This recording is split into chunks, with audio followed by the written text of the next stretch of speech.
Dominique Oriata Tron, quelques lettres secrètes dédiées à Nîmes, même si ça se passe à Marseille, lundi 31 janvier 2017.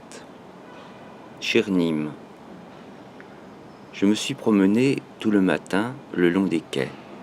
À un moment, je me suis arrêté et j'ai pensé que je voyais tout en noir et blanc, surtout un remorqueur qui accostait devant moi. C'était peut-être parce que j'avais mis ma panoplie d'homme-grenouille, avec le masque devant les yeux et les palmes au bout des pieds, sur les quais, debout. De temps en temps, quelqu'un m'adressait la parole et me disait « Puisque vous y êtes, allez me ramasser un coquillage » et me montrait du doigt l'eau. Je répondais tranquillement « Avez-vous un peigne, s'il vous plaît ?» Je me peignais, puis, à la fin, je disais « Je suis amoureux de Nîmes, N-I-M, voyez-vous. Il n'y a rien à comprendre. » Alors il me serrait la main en me disant « Bonne chance !» et s'en allait, soit hors des quais, soit sur un navire. Je le regardais s'éloigner, les mains dans les poches, pendant une dizaine de minutes. Tout le matin, ça a été comme ça, sauf qu'à un moment, il y a un type qui m'a dit « Puisque vous y êtes, allez me ramasser des pâquerettes !» Je lui ai dit « Non, vous seriez capable de les manger. » D'ailleurs, elles ont un sale goût de mazout dans cette eau-là. Le remorqueur, avec les vagues, tapait régulièrement contre le quai. De vieux pneus étaient attachés à la coque et sur le bord.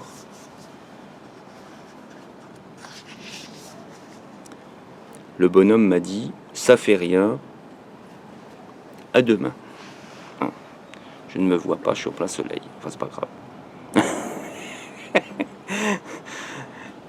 Il est parti, très hésitant, puis finalement, il s'est mis au bord du quai à regarder l'eau. Enfin, il s'est laissé tomber.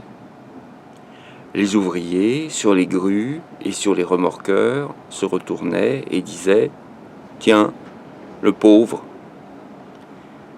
Quelques-uns chantaient, tout en travaillant, le De Profundis, avec des voix toutes usées. Moi, je me suis assis au bord du quai et je les voyais tous en train de me regarder en attendant qu'il se passe quelque chose. Il ne se passa rien. Pourtant, un matin, on me retrouvera mort dans mon lit. On ira au bar-tabac du coin de la rue Belle de Mai et du boulevard National, en face du Prise Unique, et on téléphonera au croque-mort. Naturellement, sans qu'on lui ait dit quoi que ce soit, un grand homme vêtu de gris viendra pour voir de quoi je suis mort, mais il sera très perplexe, car ce n'est pas la mort elle-même qui tue, elle a ses assassins.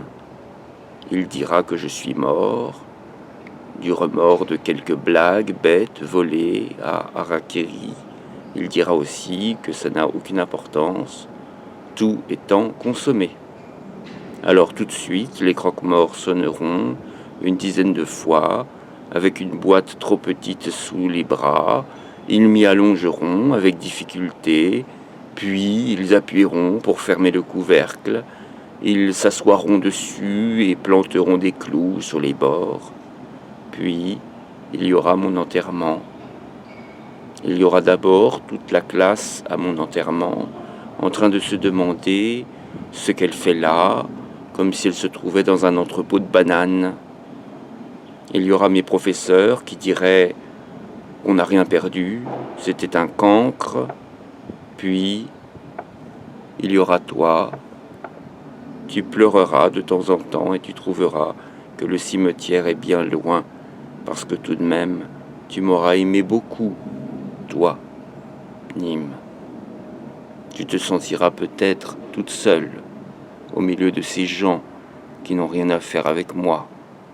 Puis on me mettra dans un trou, au cimetière, On bouchera le trou avec du sable. Il se mettra alors à pleuvoir. Un élève viendra te trouver et te dira « Tiens, j'ai retrouvé le parapluie de Tron. Je te le donne parce que maintenant, je m'en suis fait acheter un tout neuf.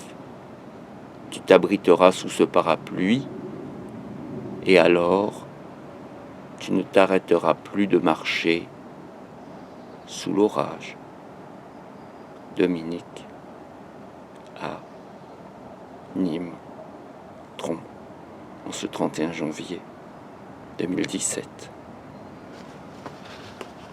Une petite pensée pour l'enterrement de Blanche, à l'occasion, évidemment.